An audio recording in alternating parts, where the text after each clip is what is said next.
Let's talk VA claims and how to look up how disabilities are rated for VA claim purposes.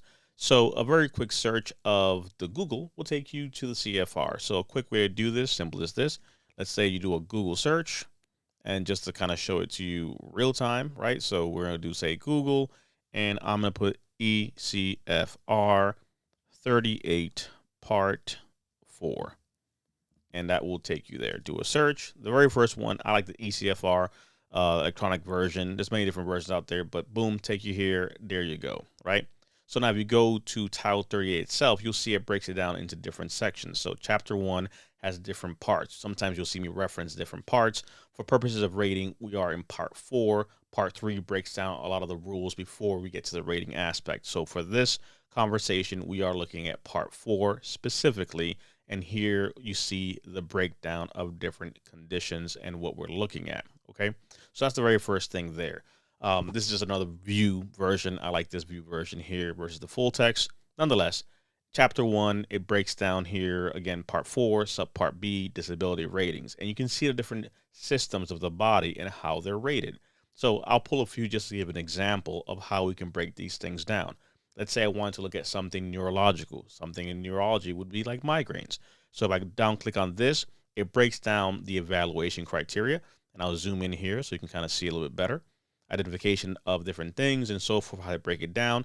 And at the end of all of these, you'll always see it says then schedule of rating, right? So for example, mental health disorders, it breaks down diagnosis of mental health disorders, how things are broken down, and then the rating schedule, right? Which is the last part of these sections. So they're all like that. In some shape, fashion, or form, you'll see it has at the end that digestive system breaks down information, and then the rating schedule there. So, for example, we're looking at neurological. If I click on schedule of ratings, you'll see it looks like this. And here you see the breakdown of how something is rated. So I'm going to scroll all the way down past TBI, and I'm going to go to migraines because that's always a pretty simple one to kind of explain. So here is the rating criteria for migraines, and you see the breakdown rating wise, and you see the symptoms on the left of how these things are rated. If I go back and go to mental health disorders, same thing, schedule of rating here for mental health disorders, and I go down and I see the rating criteria. Now, you may not know which way to go, so let's say that you just go to the first page we went to, right? You're here and you're trying to figure out how to get certain places.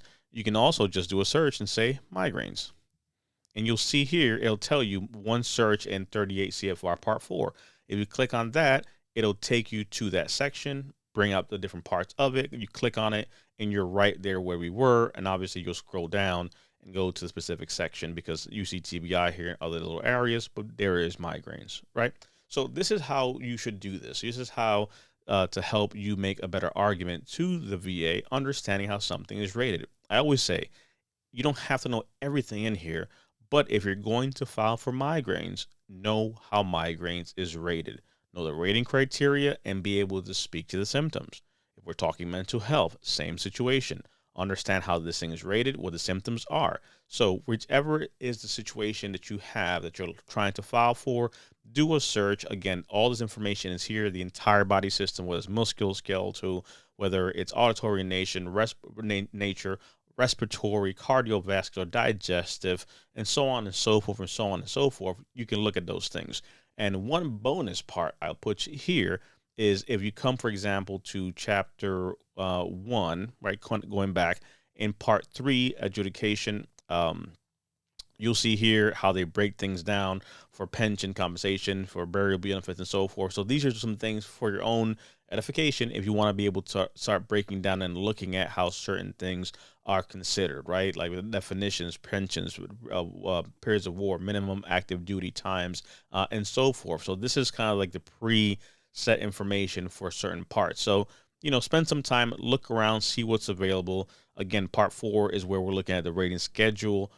In subpart A, it breaks down the general policy of things, and this is where you'll see me sometimes bring up certain things like the higher of 2 evaluations or analogous claims, aka how they rate things. So analogous, the bonus here, is basically something that you have may not be listed, but when an unlisted condition is encountered, it is permissible to rate it under something closely related that is similar to that. So some things may not be here. Oh, it's not here. I can't get rated for it. No, it can be rated analogous. So do a search of the CFR, Title 38, Chapter 1, Part 4, and begin to deep dive to help you solve the problem so you can make a solid argument to the VA for the things that you are dealing with. Hope that helps. Save this, share it with a veteran, subscribe and follow, and help us help more veterans by getting this information out there. Appreciate you. See you in the comments.